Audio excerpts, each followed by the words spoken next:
Uh-huh. Here, it's going to be of August 1st. Oh, nice. Well, that's exciting. Now, see, I signed up for the, what do you call it?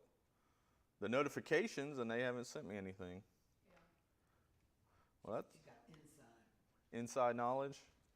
Well, good. Oh, wow, that's huge.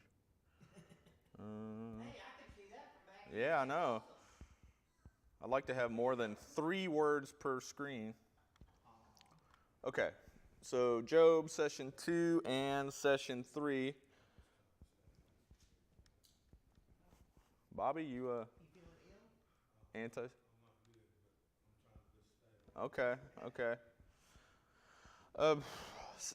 We covered sessions 2 and 3 this week. I hope everybody's able to watch the videos. Bobby, so good. Bobby locked in by himself. Let me just Hang out in the wind. post. Okay. Okay. So our sessions 2 and 3 covered Job chapter 2 and chapter 3. And we left off chapter 1 with the introduction of Job and his family and the calamity that befell Job. And we got an inside look at, inside heaven. Like what's kind of an inside look, what's going on, kind of a pregame show, if you will. Now, one thing that Francis Chan brought up that we kind of skipped over last week is this idea that heaven is aware of what's going on down here. And so we don't like to really think about this, but your actions in life are being watched by God because he knows Job personally. Have you considered my servant Job? He knows exactly what Job's doing. And that should be a sobering thought for us as we go through life. Your actions are known by God, being watched by God. Have you really considered that for all that it's worth? I mean, I think sometimes we say that and it's there, but we don't really mind it too much. I think there's more of my thoughts are known by God. Well, yeah. Because I can think a lot of things that don't come out of my mouth. Me too, Carol. Me too. I drove through Atlanta for 15 years, and I have accumulated quite the debt in heaven. It's a sobering thought as we go through our lives, even the things that you do in private, right? It's known by God. And it should cause, I think Francis is right, it should cause change in your life, if it hasn't already. What you do matters. You're not alone, and God knows. And that's a sobering thought. Idle is what we need to watch, because usually when you're busy doing something, you don't have time to think about anything other than, your mind wanders when you get that time alone that you're just out there thinking, wow, this, that, wow. So what's the saying? Idle hands are a devil's workshop, right? That's true, an idle mind. But at the same time, I do think, some periods of rest are nice, to be idle, to work through those thoughts that you have. And we're going to find out, or as we see in chapter 2, there's a 7-day period of idleness when Job's friends come. That's chapter 3. When Job's friends come, right, they sit there in silence for 7 days. Now, those are pretty good friends. I don't know of a friend that would sit for 7 days with me in silence.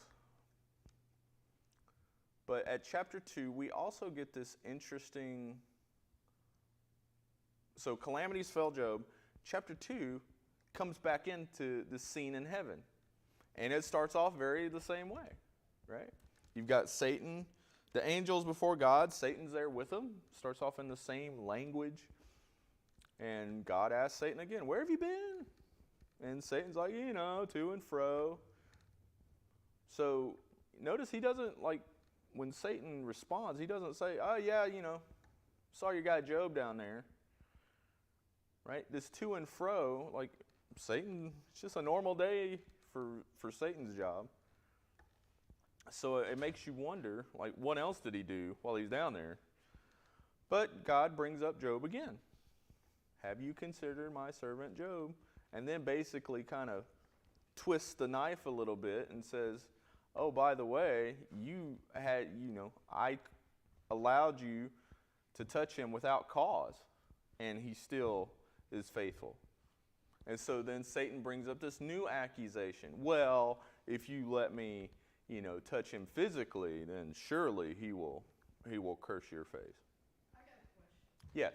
I don't mean to interrupt. No, this is what we're here for. Okay, at this time, just this setting for this chapter, we discussed that it was probably earlier in the Bible, Yes. in chronological order. Mm-hmm. But do you think that the Lord and Satan were meeting on a regular basis? Like, he just flew in, I'm just exaggerating, but he flew in and sat down and just had a conversation, and the Lord says, hey, what about Job? And how many people, we discussed this yesterday, at that time, there weren't that many inhabitants of the earth. Mm-hmm. But Job was known as the crown, for Yeah. the Lord. Yeah. The greatest of all the men in the East, it says. I think that what we're seeing here is that God is in control. How many people, what exactly, but I think that this was an appointed time. Much like, if you're meeting with your boss, right? Usually there's an appointment made, right? I think what you're seeing here is there's order in heaven. And Satan he's not allowed to run around just willy-nilly. He has guidelines set by God. I heard a pastor reference it as, Satan's on a leash, if you will. He can only go so far. And we see that, right? And while Satan tries to provoke it, right, God knows what's going to happen and allows it to a point. And so we see the first scene in heaven, he allows it up to touching Job. And now we're going to see in chapter 2, touching Job up to death. Can't kill him. And so I think, for me, what I take out of it is Satan is under God's authority. Right? There's some, I guess, a general belief, right, that God, good and evil are always in this battle, right? And you go into Eastern religions, like there's a balance between good and evil, and you see like the, what's the yin-yang sign, like it's balance. That is not a biblical concept of good and evil, right? God is in control. There is evil in the world, but the whole point of the book of Job is, what is this evil for?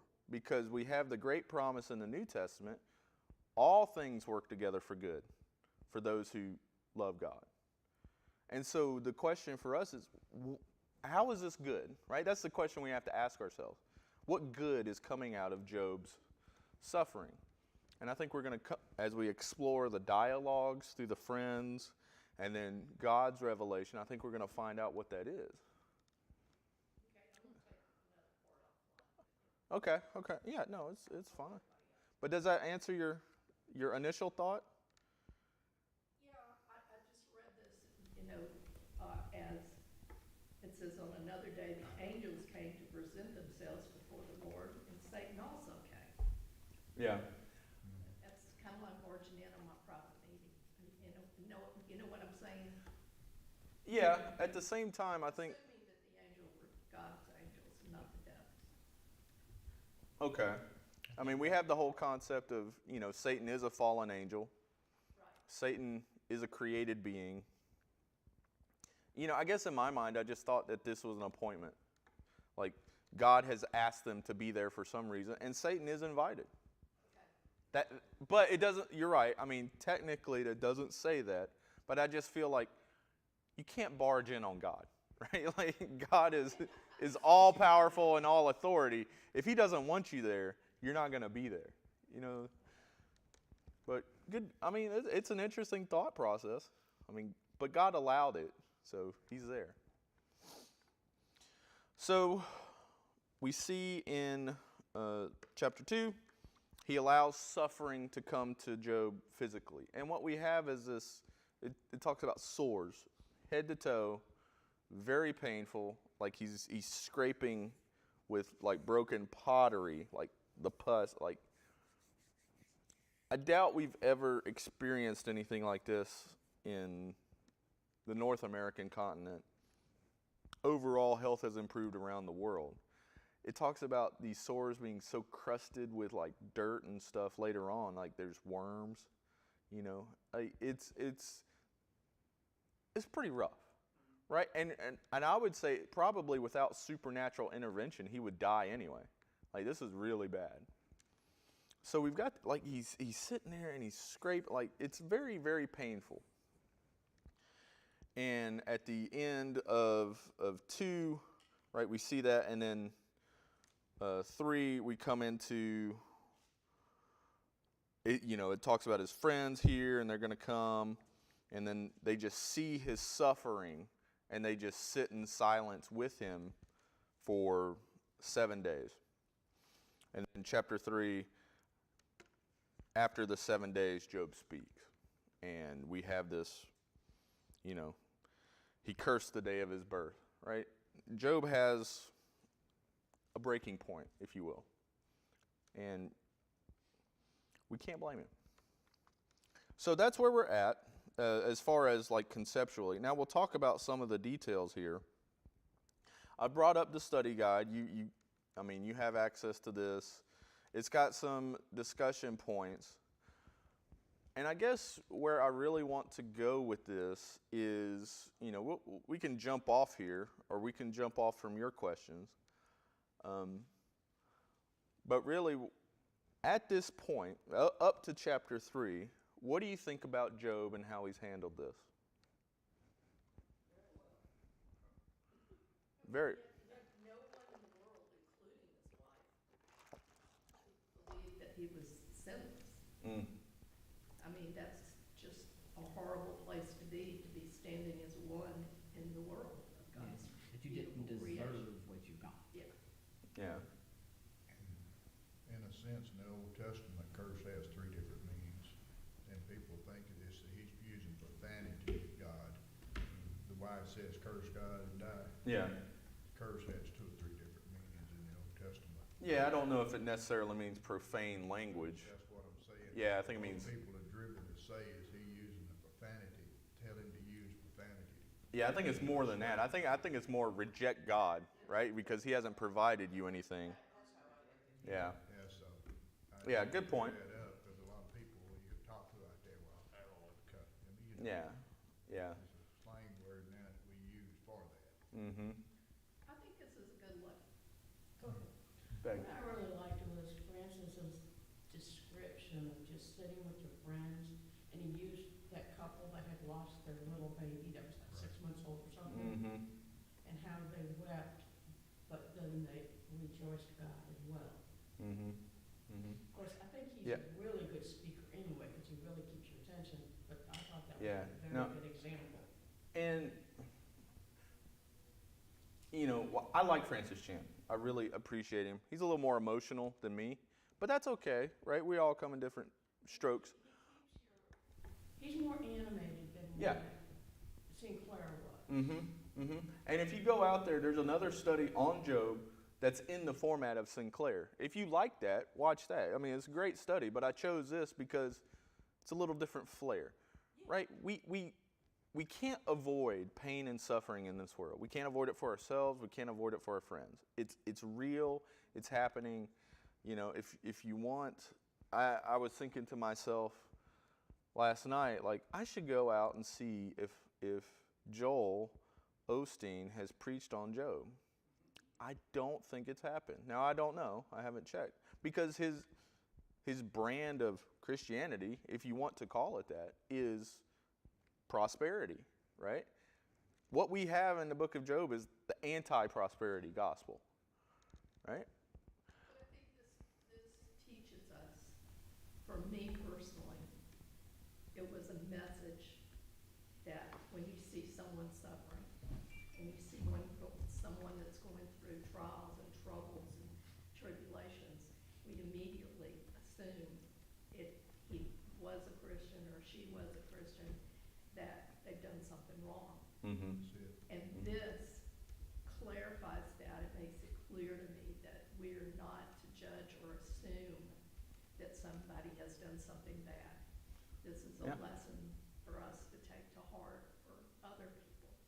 I think that's a good takeaway from all of this. I think the people that Jesus was talking with should have known, right? Because they came and asked him, like, you know, this lame person, who sinned first, the mother and the father? And like, have you not read the book of Job? It was there. It was there for them, right? And Jesus clarified it again. Neither.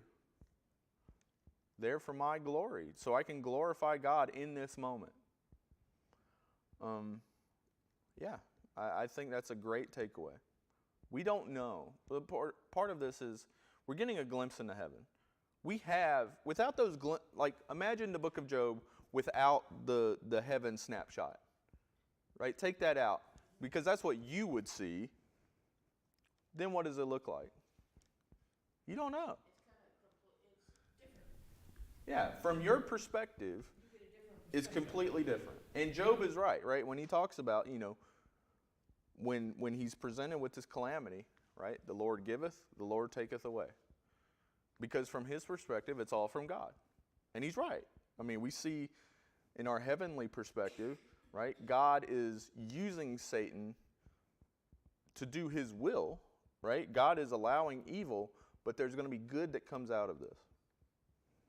And you say, well, you know, he took away his family. He took away his possessions. Well, where's the family at? Assumably in heaven. But now they didn't take away the wife. They didn't take away the wife, which is a lesson for all of us. It sounds like maybe they should have taken away the wife instead. So we joke about it. Their attitude about not believing him. We joke about it. We joke about it. That he did something wrong instead of backing up your man. It's easy to joke about leaving the wife, and you read some commentary, ha ha ha. Let's have some sympathy. Let's have some sympathy for the wife. She lost her kids too, right? I mean, and you go through anything like it's not that Job had built all this himself, right? The wife had to be there at the household handling those duties so he could go. It's a partnership. She's lost, like, just like you're thinking about your retirement plan, right? Like, she had all her whole future tied up in this. You know, we had great wealth, we had kids. You thinking that the ancient age, who takes care of you when you're older? Your kids. Don't trust your husband. Well, You know. okay, well, That's the part that kind of got me. yeah, no, I get it. I get it. She's obviously not at the same maturity level as her husband. At the same time, I'm tempted to cut her a break because, I mean, you just lost your children, right? I mean, she's lashing out. Is it immature? Yes, right? I don't think it's a model of what we should react like. Well, God didn't say, have you considered my servant Job and his wife? Yeah, He just yeah. said, So, I mean, I think there's a lesson there. At the same time, I don't want to be too harsh, right? I mean, it's a natural reaction. I don't think we should act like that. And I think part of this is one of the good things, we're going to skip ahead a little bit. One of the good things that comes out is Job is a model for his wife, right? Because when she says that, he doesn't call her a foolish woman.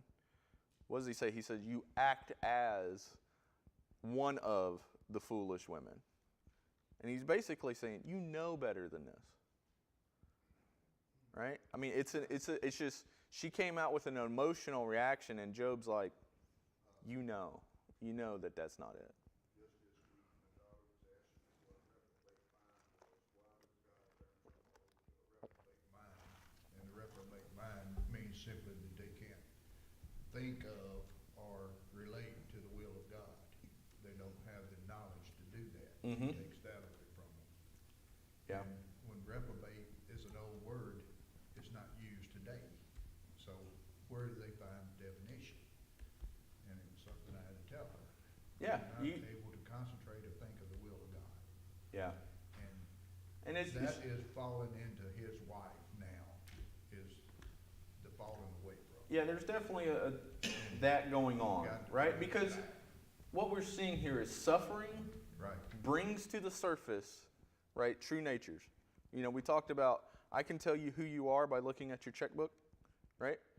I can tell who you are by seeing how you react in suffering. Debbie's like, what? I missed that lesson, right? But it's true. Like, I can go look at your checkbook, or nowadays your online account, and I can see what you spend your money on, and I can tell the person that you are. Same thing with suffering. When you start to suffer, I can see the person that you are. It comes out. And I think that's the whole point of this. One of the points of this is, who is Job? It's easy to be glorifying God when everything's good, right? You got your kids, you got your livestock, you got your wealth, everything's good, yeah. And that's Satan's accusation, right? Take that away, he'll curse you. Devil takes it away.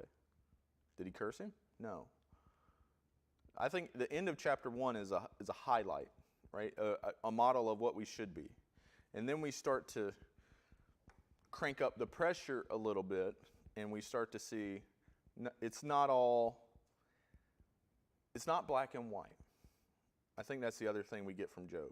Life isn't, Job's good, his wife's bad, right?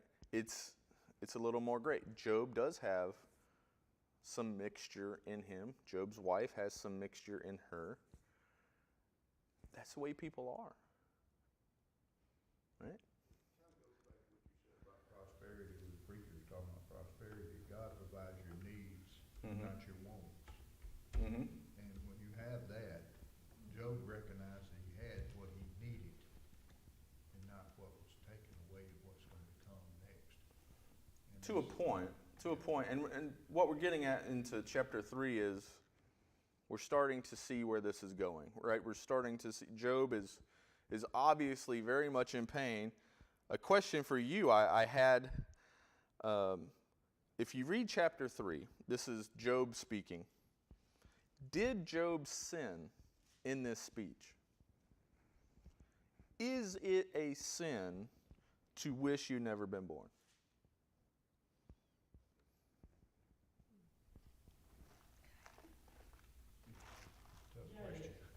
Tough Yeah, question. That is tough. I think it is, because you're a child of God, Mhm. and you're part of God's will, God's plan. It is a sin. We have a yes, okay?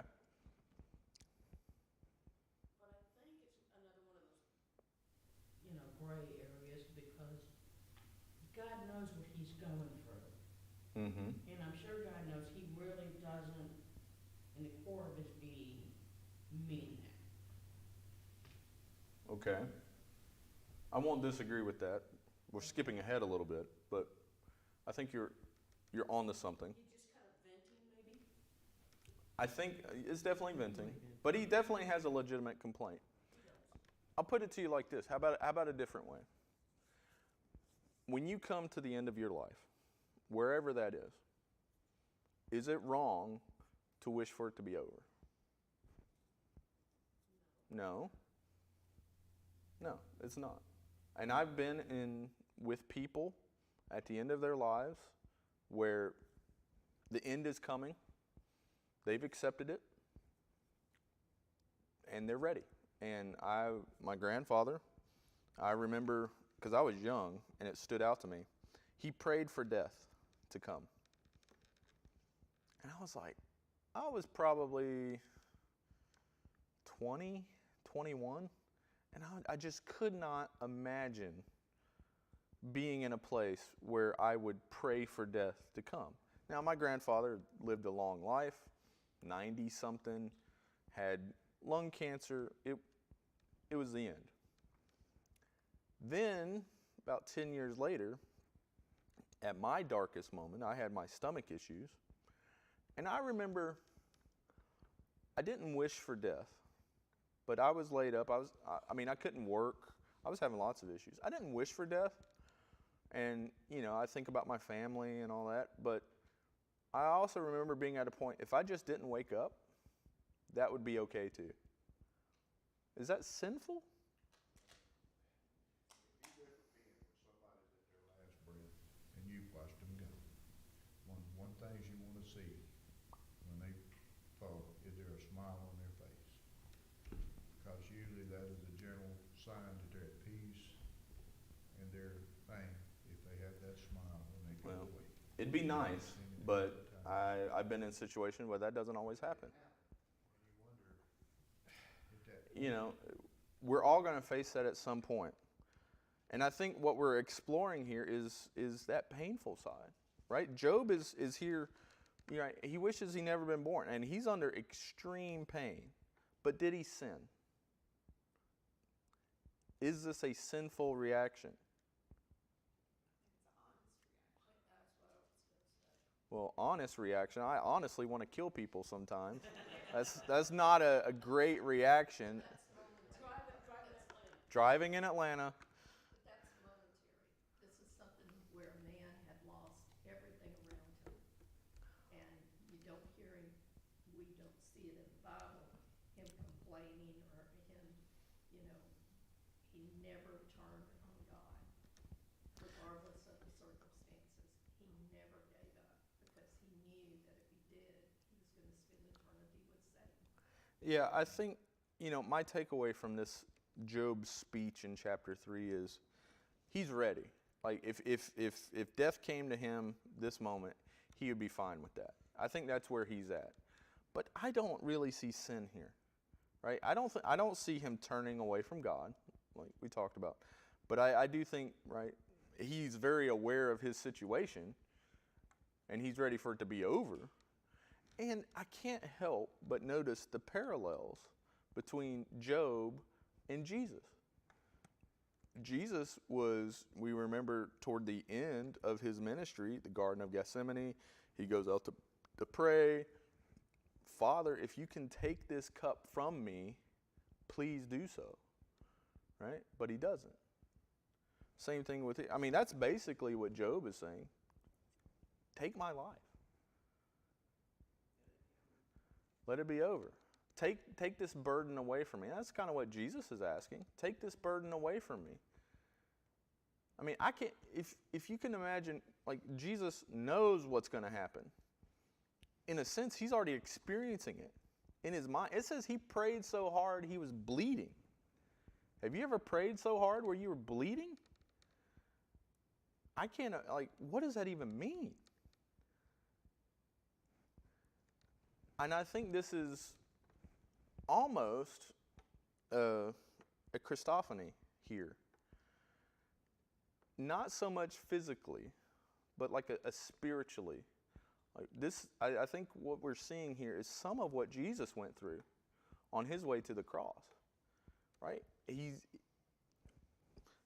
Imagine, like, not only from the garden, but just physically what he's going through. He had to be having these same type of reactions. Physical pain, right? Take this cup from me.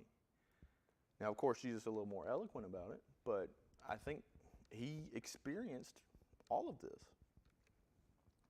But did he sin? Jesus didn't sin, and I don't think we see Job sinning. Not here, not yet. All right. So, some of the discussion questions. Let's see. I like this one. What is your typical view of God when suffering comes your way? Very practical. We know what it should be. But what is it? What okay. Real honest question here. What comes to the surface when you're suffering? That God's putting me through a trial and I need to thank him for it and hope that I see what it's for. Oh, teacher's pet here. Does anybody honestly have that reaction? I'm just messing with you, Debbie. I used to be a victim. Yeah, that's the reaction we want to have. That's the reaction we should be maturing to. Is it honestly the way I react every single time? No. Not every time. No. I've gotten better. I'm improving. But I'm maturing. But you try to pray for, or at least I try to pray for strength. Mm-hmm. And of course, healing for, if it's another person, healing for the other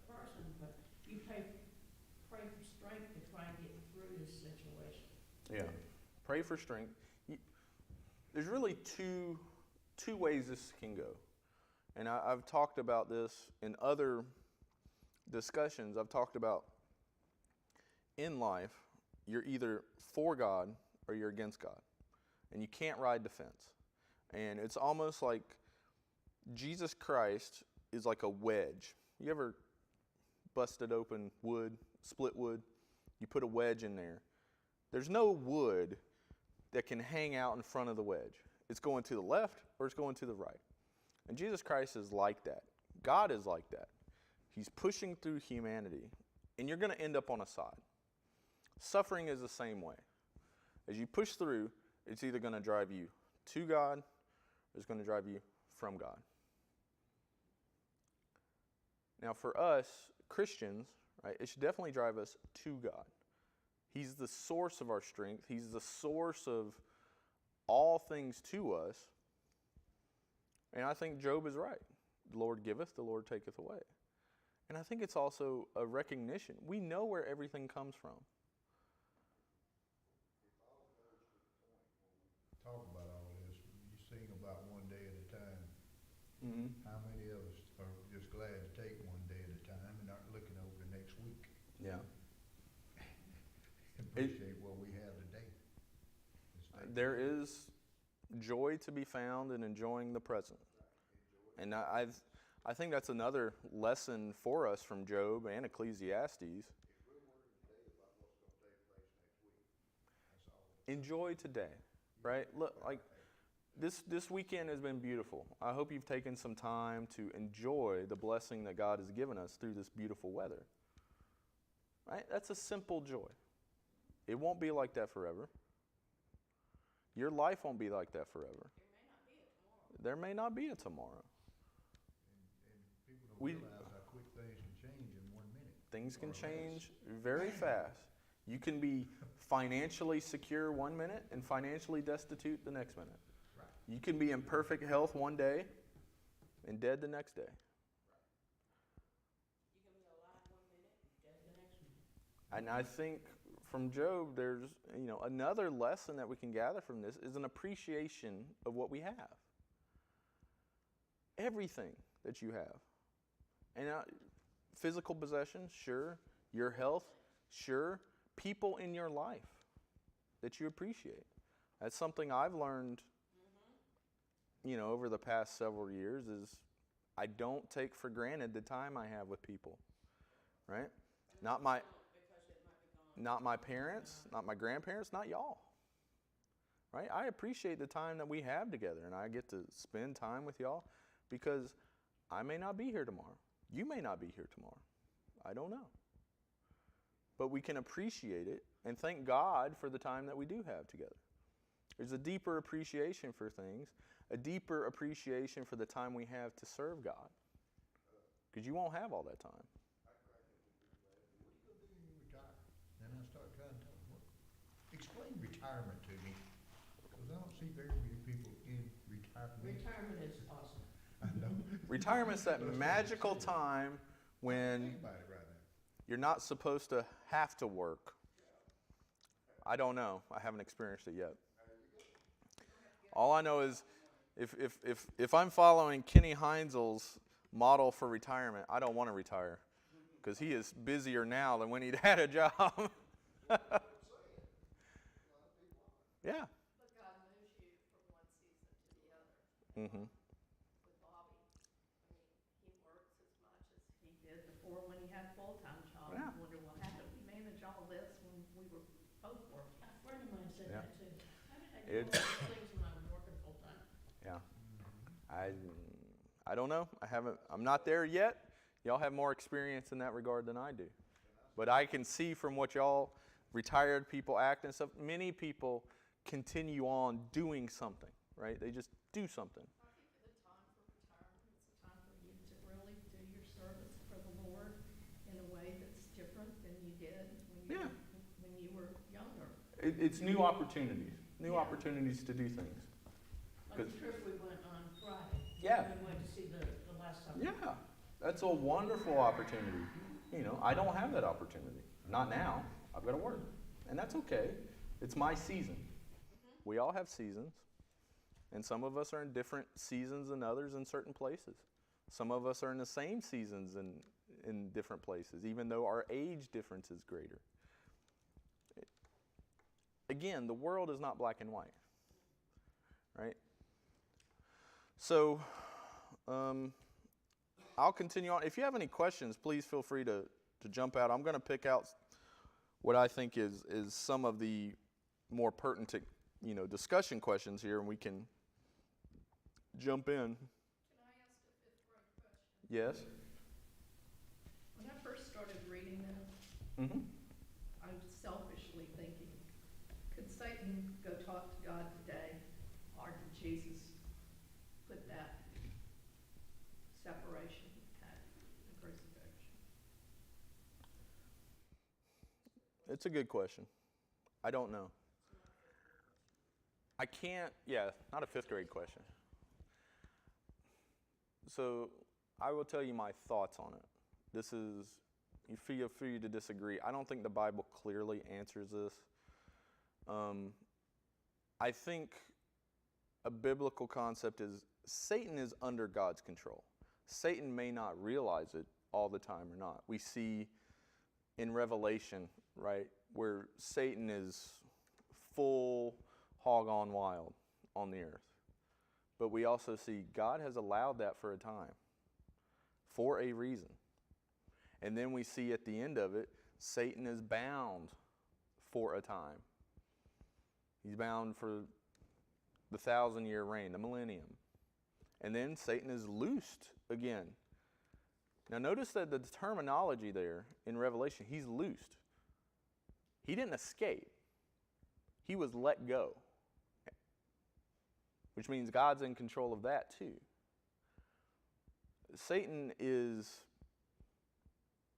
God is using Satan as a tool. If he still meets with God today, I don't know.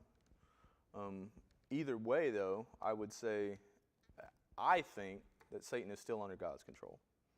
And I think we see that even when Jesus came back, or when Jesus was here, right, he was casting out demons, right? And when we see demons interact with Jesus, they are very much aware of his power and his authority, because they're asking him, please don't do this, cast us over here, right? When they're being cast out of Legion, being cast out of the man, right?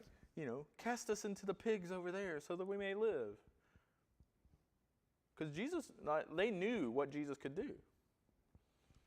And so I think biblical concept, like whether or not Satan still meets with appointments with God today, I don't know. But I still think he's under God's control. It sounded like a game of life here, people making choices of what you need to do to move forward, make the right choices. But when you get with Jesus, Never understood that game. Conversation with Jesus today, he had one in the desert with him when it was after his baptism. Satan came and talked to him, and they had a verbal conversation. He had them before and after.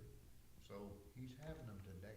It wouldn't surprise me if there is some conversation going on, but I think the biblical data that we have, I don't think it shows one way or the other.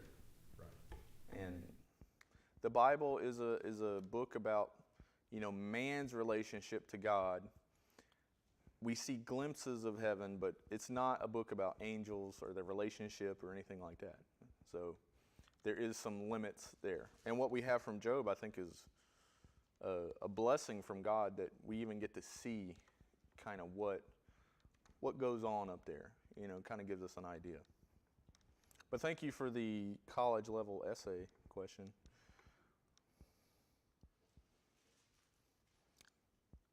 If you are currently suffering or know someone who is, what could a faithful response to your pain or theirs look like? You know somebody in pain, or you're in pain. How do you comfort them? Or how do you comfort yourself? I think it's easier to phrase this as you're dealing with somebody else, like you know somebody in pain. You, as a Christian, right, knowing the Savior, how do you provide comfort to those that are in pain? Did it yesterday. And what did you do? Kept a conversation going with him. He got out of the bed, got on his front porch, sat in the sun. We had a good conversation. And there for a while till his grandson ran into his foot. He was doing good. Okay. Okay. So keep them away from grandkids. That's what I heard. Out of it. So company is a great comfort. Pray for them. One. Pray for them, and first place, you're not gonna know what to say because you've never experienced the kind of grief that we have. Mm-hmm. And that grief, the best thing you can do is to ask them about Christ and ask them to believe and to pray for themselves and to pray with them. Mm-hmm. Because there's nothing we can do to relieve their suffering other than, it's like Paul, with something we're doing at the children's church today. He talks about how he had joy in prison.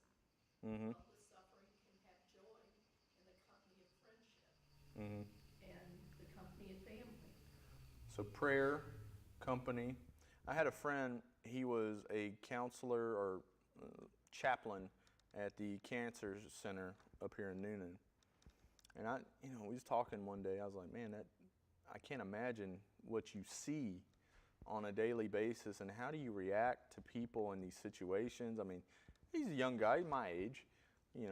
We haven't had cancer, a diagnosis. How do you even? And he said he called it's a ministry of presence, just being there, right? So he said sometimes, a lot of times they'll go in there and not say a word, just be with the family. Hey, I'm here. I'm praying for you, and just spend time there. If you can, you help with their physical needs. Yeah. Somebody's back's hurting and they just can't get up and wash the dishes. You Yeah. go over there to visit, sit with them for a while, get up and wash the dishes, and go Yeah. back and sit some more. Yeah. And sometimes prayer is all you can do. I mean, I'll remind myself of COVID when people were passing without their loved ones. Mm-hmm. And that hurt. Yeah. That hurt to know that we were losing people that we couldn't be in front of or talk to There or you go. see or, embrace before they went. Yeah. And the only thing that could comfort, us that lost that person or persons is to pray. Yeah. Yeah. I mean, COVID was terrible for this. I considered it almost like a Job-like moment for the world, because it put into perspective what's important for a lot of people, right? We started to see, when people couldn't go to work or couldn't see their loved ones, right? They had to find meaning in their life, right? And it's a very Job-like moment. Everything was taken away from them. Their jobs were taken away. They couldn't work. They couldn't go do their pleasurable activities, and they're just sitting there coming up with something. And, it redefined people. And I know many people lost loved ones. It gave a newfound appreciation for the time that you do have for a lot of people. And it was terrible. It really was terrible. And we weep for those people.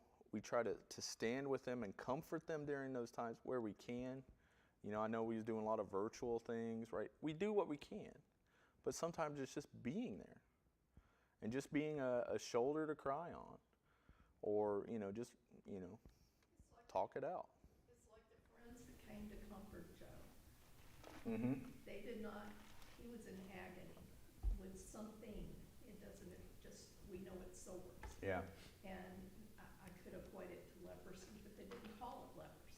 They didn't call it leprosy. It does seem to be described a lot like it. But he had friends that cared enough about him that came there unafraid of that being contagious Mm-hmm. Mm-hmm. and sat with him. Yeah, when we go forward next week and the week after, we're going to give the friends a little bit of a hard time for what they're about to say. But let's frame the picture. He had friends that came, that weren't afraid of this disease to be contagious, that did sit with him for 7 days. I think they meant well, even if they were wrong, right? I think they do meant well. And I think their theology was wrong, and they're going to get a correction here.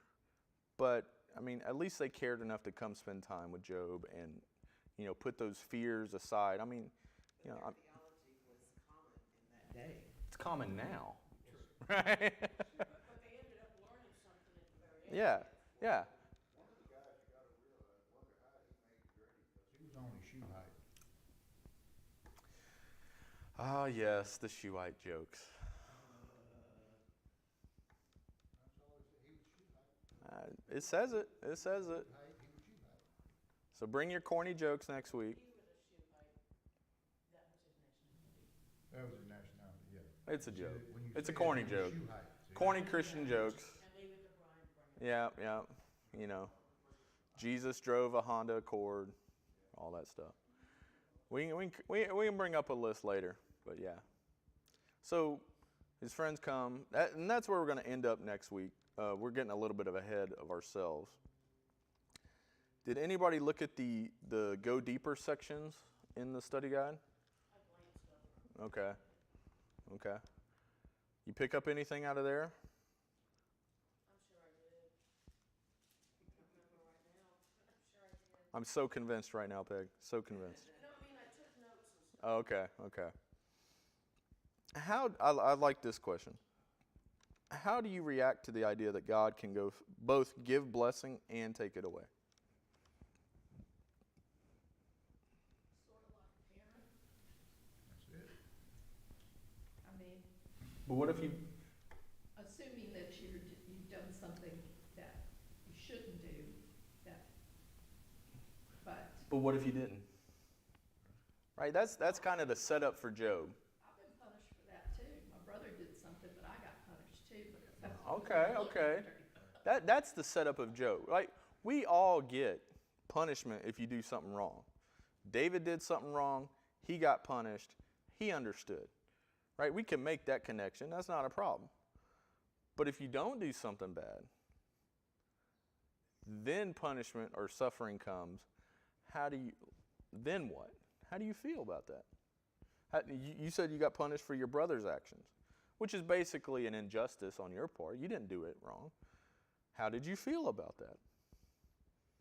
So it was always, because he's always getting in trouble. I had to keep him out of trouble. That was, Well, you know. what's the If I point? hadn't done something wrong, I do deeply pray because it will be in my mind for a long time. Mm. If I'm accused of something that I know in my heart I did not do. Mm-hmm. It's hard to get it out of your head. When you have done it and you admit it, easier to deal with it. Yeah. That's so true. I'm- You know it. You did it. You admit it. Right. Done. That's what when we had physical punishment growing up, and I appreciated it because I did something wrong. I was punished. I can go about my day, right? Nowadays with the kids, we've tried grounding, and I've got to keep up with it. Who's grounded from what? Where's the paddle? Like, let's just get this over with. But we're trying different things. And I think God tries different things with us too. I mean, Job is one example. There's different examples here. It's kind of like you sit your teenager down to lecture them, and it's like, just spank me. Yeah, just get it over with. Because you know she's going Mm-hmm. one side or the other. Yeah. So this reaction, right? God is both provider and he can take away. He has idea of God is sovereign. He can do what he wants. At the same time, like, we have this, I think what the point of that question is trying to get to is, what do you feel that God is unfair? And then we have to catch ourselves because we know God is not unfair. It's a reason. I mean, God is holy and just. what's happening to you may not even be a lesson for you. It may be a lesson for somebody Yeah, else. it's a teaching moment. And I think I found when I was when I felt attacked and at that moment, I